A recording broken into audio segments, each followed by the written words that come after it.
Most people think success is about working harder or being smarter than everyone else. But billionaires like Ray Dalio know something different.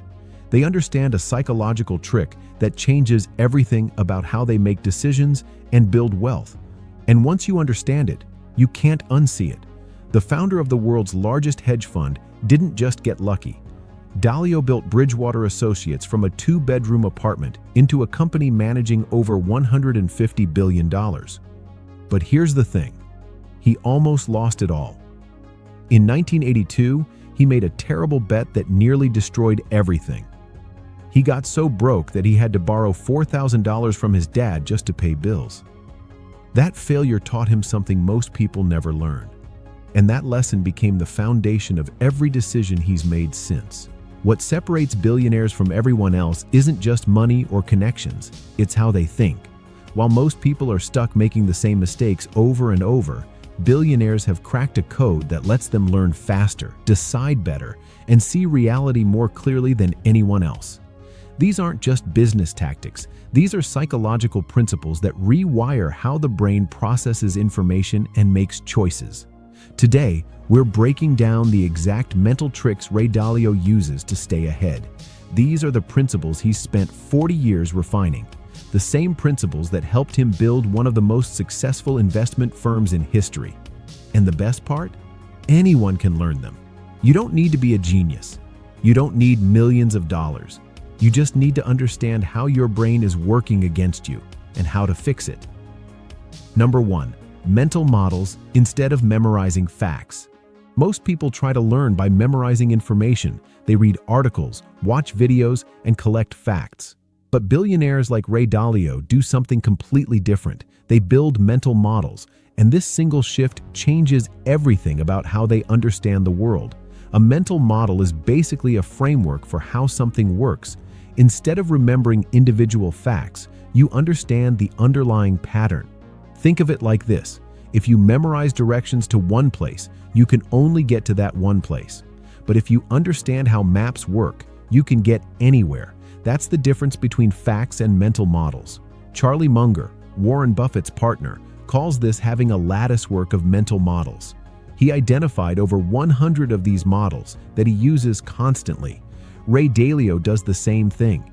He calls them principles instead of mental models, but it's the same idea. These frameworks help them see patterns that normal people completely miss. Here's why this matters. When most people face a problem, they try to solve it from scratch. They use whatever knowledge they have in that specific area. But someone with mental models can pull from psychology, economics, biology, and physics all at once. They see connections others don't see. They understand cause and effect at a deeper level. Take Dalio's principle about second-order consequences. Most people only think about what happens immediately after a decision. They see first-order consequences, but Dalio trains himself to think 3 or 4 steps ahead. He asks what happens after that, and after that, and after that. This mental model came from observing nature and evolution. He noticed that nature doesn't optimize for immediate comfort. It optimizes for long-term survival. This is huge for making better choices. Food that tastes good is usually bad for you. Exercise feels painful but makes you healthier. The first-order consequence of working out is pain and time spent. The second-order consequence is better health and appearance. Most people choose based on first-order feelings. Billionaires train themselves to see the full chain of consequences. Here's where it gets really interesting, though. Dalio didn't just develop this thinking on his own. There's a story from early in his career that completely changed how he approached mental models.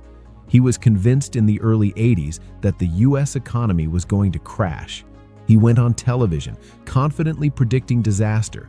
He was so certain that he bet everything on it. He was completely wrong. Not only did the economy not crash, it began one of the biggest bull markets in history.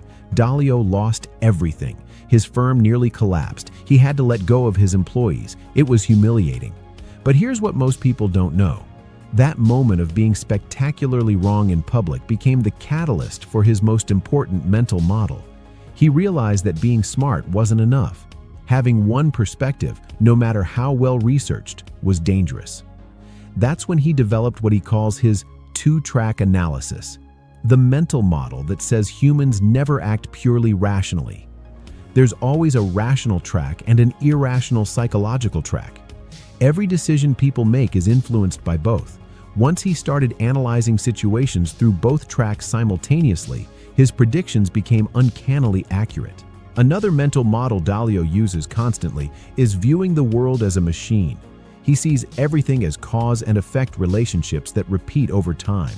When something happens in the economy or in his business, he doesn't just react. He tries to understand the mechanism. What caused this? Will it happen again? What pattern is this part of? This approach comes from studying history. Dalio analyzed empires going back thousands of years. He found that the same patterns repeat over and over. Financial cycles, power shifts, currency devaluations, they all follow predictable patterns. Most people see these events as random or unique. Dalio sees them as part of a larger machine that he can understand and predict. Imagine your brain as a filing cabinet. Most people have a filing cabinet stuffed with random papers, facts, articles, opinions, stories, all mixed together in no particular order. When they need information, they dig through piles hoping to find something useful. It takes forever, and usually they miss the best stuff buried at the bottom. But mental models are like having a perfectly organized filing system with color-coded folders, cross-references, and an index. Every new piece of information gets filed in multiple relevant categories automatically. When you need something, you don't search through piles. You just pull the right folder, and everything you need is right there, connected and organized. That's what Dalio's brain looks like after 40 years of building mental models. The real power of mental models is that they're universal. A principle that works in investing also works in relationships. A pattern you see in nature also shows up in business. This is why billionaires seem to have insights in areas outside their expertise. They're not actually experts in everything. They just have frameworks that apply everywhere. And here's the kicker. Mental models compound over time. Every new model you learn connects with the ones you already have. Your understanding doesn't just add up, it multiplies. This is why someone like Dalio, after 40 years of building mental models, can see things that nobody else can see. His brain has built a network of frameworks that automatically analyze every situation from multiple angles. But there's one mental model that matters more than all the others combined. It's the one that almost nobody masters because it requires something most people refuse to do, and it's coming up next. Number 2. Radical open-mindedness over being right. This is probably the hardest psychological shift for most people. Our brains are wired to protect our ego. When someone disagrees with us, we feel attacked. Our first instinct is to defend our position, not to question it. But Ray Dalio built his entire fortune by doing the exact opposite. He replaced the joy of being right with the joy of learning what's true. Think about how most people argue. They already know what they believe. When someone challenges them, they're not listening to understand. They're listening to find holes in the other person's argument. They're waiting for their turn to talk. Their goal is to win the argument, not to discover the truth. This is called being closed-minded, even though most people would never admit it. Dalio calls his approach radical open-mindedness. The word radical is important. He's not just saying, be a little bit open to other ideas. He's talking about a complete transformation in how you process disagreement. Radical open-mindedness means genuinely worrying about being wrong, approaching every disagreement with curiosity instead of defensiveness. Here's how the ego gets in the way. The brain has two parts fighting each other. The higher brain, located in the neocortex, can think rationally and objectively. The lower brain, controlled by the amygdala, reacts emotionally to protect from threats. When someone disagrees, the lower brain sees it as a threat. It triggers a fight-or-flight response. Even though logically criticism helps improve, the emotional brain is screaming to defend. This is what Dalio calls the ego barrier. It's the biggest obstacle to good decision-making. The ego wants to be right more than it wants to be successful. It would rather protect self-image than discover the truth. This is why smart people make terrible decisions. Their intelligence actually makes it worse because they're better at rationalizing their mistakes. The second barrier is blind spots. These are the things someone can't see about themselves. Everyone has them. The brain has built-in biases that distort how reality is perceived. Someone might think they're great at something when they're actually terrible. They might miss obvious solutions because their brain filtered them out. The scary part is that by definition, no one knows what their blind spots are. There's a moment in Dalio's book where he shares something raw and honest. He talks about how painful it was to implement radical open-mindedness at first. People would criticize his ideas in meetings, and his face would flush. His heart would race. He'd feel this overwhelming urge to shut them down, to prove them wrong, to defend himself. Even though intellectually he knew their criticism might be valuable, emotionally, it felt like being attacked. He describes sitting in meetings, literally feeling his lower brain trying to hijack his higher brain. The physical sensation of ego fighting against truth-seeking. And he admits that even after decades of practice, it still happens sometimes. The difference is he's trained himself to recognize it. When he feels that defensive reaction rising, he now sees it as a red flag. It tells him his ego is activated, which means he needs to listen even more carefully. This vulnerability is important because it shows that radical open-mindedness isn't easy even for billionaires. It's a constant practice, a muscle that needs exercising. The ego never fully goes away, but the awareness of it, that's what changes everything. Dalio's solution is radical open-mindedness combined with radical transparency, creating a system where other people can point out what someone can't see. But this only works if genuinely wanting to know the truth more than wanting to protect the ego. Training to get excited when proven wrong because it means learning something valuable. He implemented this at Bridgewater through something called thoughtful disagreement. It's a protocol where the goal is to find out what's true, not to convince anyone. Both people agree up front that they're exploring truth together, not competing to win. They ask questions instead of making statements. They describe back the other person's perspective to make sure they understand it. They keep emotions out of it. This sounds simple, but it's incredibly hard. Most people say they're open-minded, but what they really mean is they're open to being proven right. True open-mindedness means holding conflicting ideas in the head at the same time, exploring different possibilities without immediately judging them.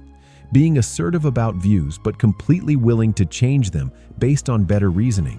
Dalio takes it even further with something he calls triangulation. When needing to make an important decision, he finds the smartest people he can who have different views. Then he gets them to debate each other while he listens. He's looking for where the truth is based on the strongest arguments.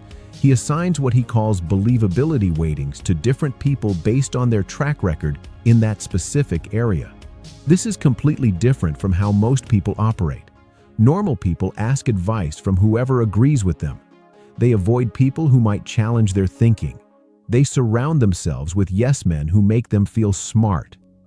Billionaires do the opposite. They actively seek out people who will tell them they're wrong. They reward disagreement instead of punishing it. The payoff is massive. When removing ego from the equation, better decisions get made. Opportunities get spotted that others miss. Catastrophic mistakes get avoided. Learning accelerates because energy isn't wasted defending positions secretly known to be weak. Growth speeds up because real feedback is received instead of comfortable lies. But here's what nobody talks about. Radical open-mindedness only works if it's combined with something else, something that sounds almost masochistic but is actually the secret to rapid growth. And that's what's coming next. Number 3, pain plus reflection equals progress. Here's a formula that most people never learn. Pain plus reflection equals progress.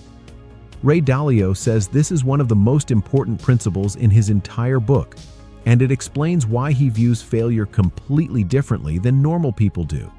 Most people are programmed to avoid pain at all costs. When something goes wrong, instinct says to run away from it, distract, make excuses, blame other people. Do anything except sit with the painful feeling and really examine what happened. This is a natural survival mechanism. The brain is trying to protect from threats. But here's the problem. By avoiding pain, learning gets avoided too. The most valuable lessons come from mistakes and failures. When everything goes smoothly, not much gets learned. Just keep doing what's already being done. But when there's failure, when that sharp sting of embarrassment or loss hits, that's when the brain is ready to absorb new information. That's when real growth happens. Dalio learned this the hard way. After his massive failure in 1982, he could have given up. He could have blamed the market or bad luck. Instead, he did something most people never do. He reflected deeply on why he was wrong. He dissected every assumption he had made. He studied what he had missed, and he built principles from that pain so he would never make the same mistake again. This is the reflection part of the formula. Pain alone doesn't help. Lots of people experience failure and learn nothing from it. They just feel bad and move on. The magic happens when pain gets combined with serious reflection. The hard questions have to be asked. What specifically went wrong? What was the thinking? What got missed? What would be done differently? What pattern is this part of? Dalio even created a pain button app for his employees at Bridgewater. When someone feels frustrated or hits a wall, they're supposed to open the app and click the button. It walks them through a series of questions designed to turn their pain into learning. The idea is to build a reflex. Instead of running from pain, automatically shifting into reflection mode. This is psychologically brilliant. When in pain, emotions are running high. Clear thinking isn't possible. The pain button creates a pause. It gives the higher brain time to override the lower brain. It turns a threat response into a learning opportunity. And over time, this becomes automatic. The brain starts to associate pain with growth instead of danger. But here's a story that shows just how extreme Dalio took this principle. In his book, he describes an incident that happened at Bridgewater that would absolutely destroy morale at any normal company. One of his top employees made a catastrophically expensive mistake. Millions of dollars were lost because of a bad judgment call. In a typical organization, that person would be quietly fired and everyone would move on. Dalio did the opposite. He made the employee stand up in front of the entire company and explain exactly what went wrong. Every detail, every assumption, every mistake in thinking. It was brutally uncomfortable. The employee had to relive their failure in front of hundreds of colleagues. But here's what happened next that nobody expected. After the presentation, instead of shame, there was gratitude. The employee thanked Dalio for the opportunity to learn from the mistake publicly. The entire company learned from it. They updated their systems. They identified similar patterns that could have led others to make the same error. That one painful moment prevented dozens of future failures. And the employee who made the mistake? They became one of the most successful people at the company because they had genuinely learned and internalized the lesson. This is pain plus reflection in action. The pain was real and intense. But by reflecting on it systematically and sharing those reflections, it became valuable. Progress was made. The alternative, hiding the mistake, firing the employee, pretending it didn't happen, would have taught nobody anything. There's actual neuroscience behind this. There's a part of the brain called the anterior cingulate cortex that acts like an alarm system. When a mistake gets made, it lights up. It's the brain saying something's not right here. But here's the interesting part.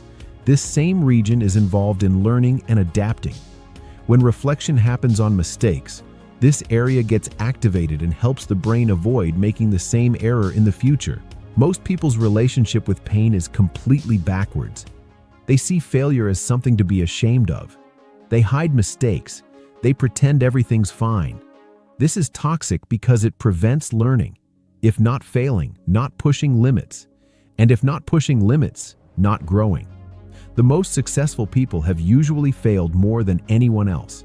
The difference is they reflected on those failures instead of running from them. Dalio talks about how this formula applies to ambitious goals. If going after something big, pain is guaranteed. There's no way around it. Can either spend life trying to avoid the unavoidable or change the relationship with pain. Start seeing it as a signal, a message from reality telling what needs to change. This shifts everything. Suddenly, painful situations aren't the enemy. They're the teacher. Each failure contains information about how reality works. Each mistake shows a blind spot that wasn't known. Each moment of discomfort is an opportunity to build a principle that will help forever. The people who understand this progress way faster than everyone else. The key is to reflect both during and after the pain. Most people can't do it in the moment. They're too emotional. That's fine. But once the pain passes, that's when most people completely forget about it. They move on and miss the lesson. Winners are different. They deliberately revisit painful moments. They journal about them. They discuss them with mentors. They extract every bit of learning possible. This creates a feedback loop.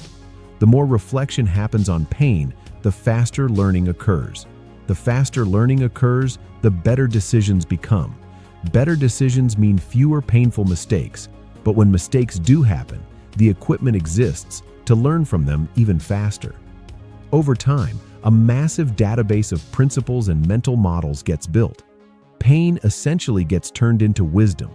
Now, you might be thinking all this reflection and learning is great, but how does anyone actually make decisions in the real world where things move fast? That's where the next principle comes in, and it's the one that separates people who just think well from people who act well.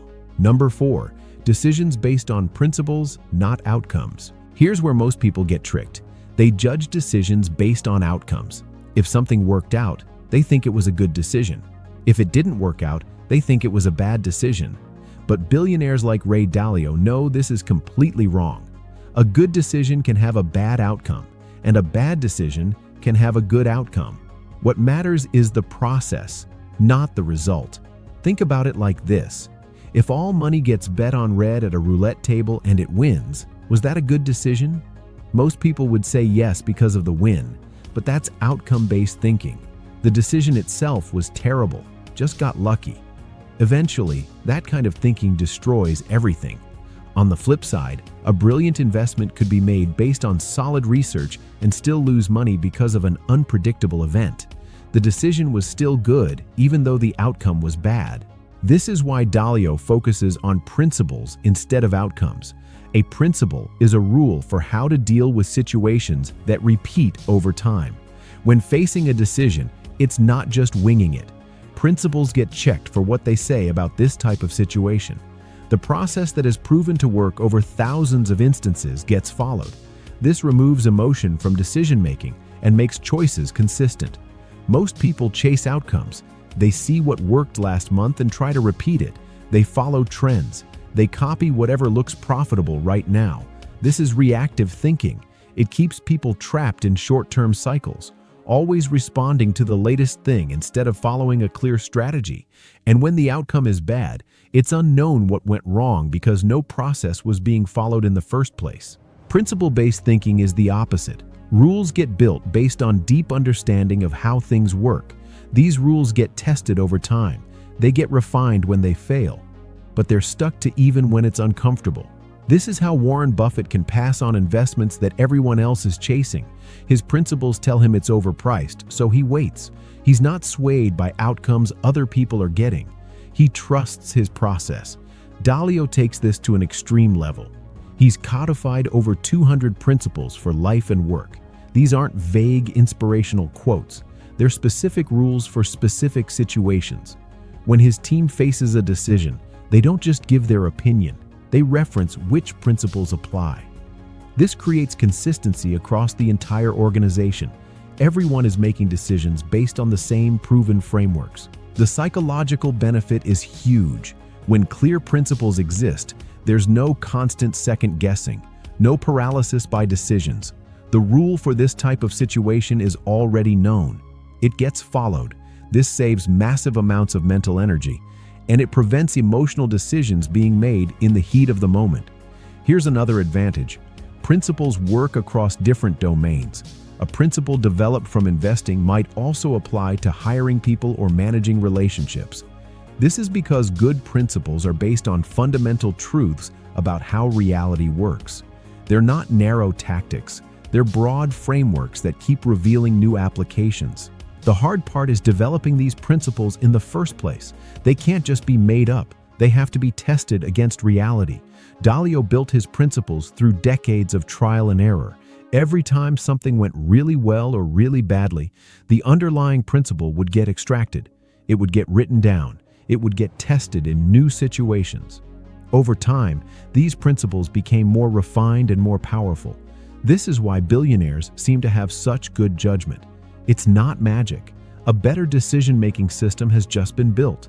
While most people are making it up as they go, billionaires are following principles that have been stress-tested thousands of times. An algorithm for success has essentially been built that runs automatically. The key insight is this: outcomes are partly determined by luck. Principles are determined by understanding. Luck can't be controlled, but how deeply reality is understood can be. When decisions get based on principles instead of outcomes, betting is on understanding instead of chance. And over the long run, understanding always wins. But even with the best principles, decisions still need to be made. And that's where most people fall into a trap they don't even know exists. They think all opinions should count the same. Dalio discovered something that completely changes who should be listened to and how much their voice should matter. Number 5. Believability-weighted decision-making. Most people think that everyone's opinion should count equally. Democracy says one person, one vote. But Ray Dalio uses a completely different system for making decisions. He calls it believability-weighted decision-making. And it's one of the most controversial but effective psychological tricks he's discovered. Here's the idea. Not all opinions are equal. Someone who has succeeded at something 100 times has more believable opinions about that thing than someone who's never done it. This seems obvious, but most organizations ignore it. They let people with no track record have the same influence as experts. This is insane, and it leads to terrible decisions. Dalio created a system where every person at Bridgewater has a believability score in different areas. If someone has a proven track record in marketing, their opinion on marketing decisions carries more weight. But their opinion on tech decisions might carry less weight if they don't have experience there. This isn't about hierarchy or ego. It's about finding the truth by listening to people who actually know what they're talking about. This is psychologically brilliant because it solves two problems at once. First, it prevents the loudest voice or the highest-ranking person from dominating decisions. Just because someone is CEO doesn't mean they know everything. Second, it encourages people to build believability by actually producing results. Can't just talk a good game. Competence has to be demonstrated over time. Most people hate this idea at first. It feels elitist. It seems to go against the idea that everyone deserves respect. But Dalio makes a crucial distinction. He respects everyone as a person, but he doesn't pretend that everyone's opinion on every topic is equally valuable. That's just not true. And pretending it's true makes worse decisions. Think about how decisions actually get made in real life. If medical advice is needed, is a random person asked or a doctor? If legal help is needed, is anyone consulted or a lawyer with experience in that area? Believability weighting is already being used in important decisions. Dalio just formalized it and applied it to everything. Imagine walking into a hospital emergency room. There are 10 people wearing white coats. They all look professional. They all have opinions about what's wrong and how to treat it. In a normal organization, everyone would get an equal vote on the diagnosis and treatment plan. Sounds fair, right? Now imagine you find out that 3 of those people are actual emergency room doctors with 20 years of experience. 4 are medical students on their first week of clinical rotation. 2 are janitors who found white coats in the laundry, and 1 is a patient who wandered out of their room. Would you still want everyone's opinion to count equally, or would you weight the opinions of the experienced doctors way more heavily? That's believability weighting. And yet, in most companies, meetings function like that first scenario. The person who's done something successfully for 20 years has the same vote as the person who started last week. The hard part is assessing believability accurately. Can't just go by credentials or titles. Have to look at actual results over time. Has this person made good calls in this area before? Do they have a deep understanding of the relevant principles? Can they explain their reasoning clearly? Are they willing to be wrong and update their views? This connects back to radical open-mindedness. Have to be open-minded enough to listen to believable people even when they disagree, but don't waste time arguing with people who have no track record. This might sound harsh, but it's actually respectful of everyone's time. It focuses the conversation on finding truth instead of making everyone feel heard. Dalio uses a practice called triangulation with believable people. When facing a major decision, he finds 2 or 3 people with high believability in that area who have different views. He gets them to debate each other. He listens to their reasoning. Then he makes his decision based on what seems most true, weighted by how believable each person is. This is completely different from consensus building. In most organizations, people try to get everyone to agree. This usually means watering down the decision until it's acceptable to everyone. Believability weighting goes the opposite direction. It's fine if most people disagree, as long as the most believable people think it's right. The psychological benefit is that it removes politics from decision-making. Can't win by being charismatic or by building alliances. Win by being right over time. This creates an incentive structure where people actually want to improve their thinking instead of just looking good. And it attracts people who care about truth more than status. This principle extends beyond work. In anyone's life, advice should be believability-weighted. Not all advice is equally good. Someone who's built 3 successful businesses has more believable advice on entrepreneurship than someone who's only read books about it. This doesn't mean ignore everyone else. It means weight their input appropriately. The biggest mistake people make is listening equally to everyone, or worse, listening most to whoever agrees with them. This guarantees mediocre decisions will be made. To think like a billionaire, need to actively seek out the most believable people, especially ones who disagree, and really listen to their reasoning. Then make decisions based on what's most likely to be true, not what's most comfortable to believe. Ray Dalio turned these 5 psychological principles into the foundation of a $150 billion company.